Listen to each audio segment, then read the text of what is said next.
আহিনৰ পদূলিত শৰতৰ আগমন। প্ৰকৃতিৰ বুকুচাত উঠি সংগোপনে নামিছে শৰৎ।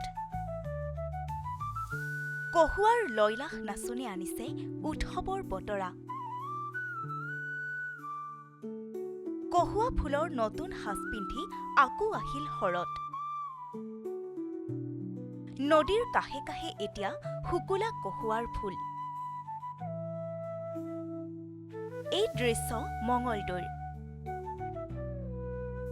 শাৰী শাৰীকৈ ফুলিছে অসংখ্য কহুৱা।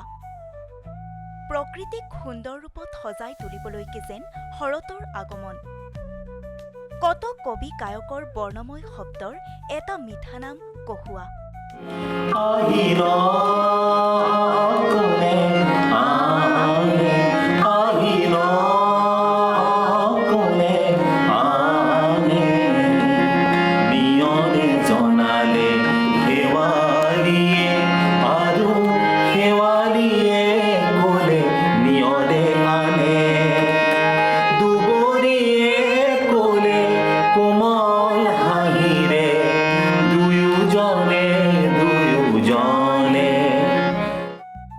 কহুৱা বহুতৰে মনৰ ভাষা।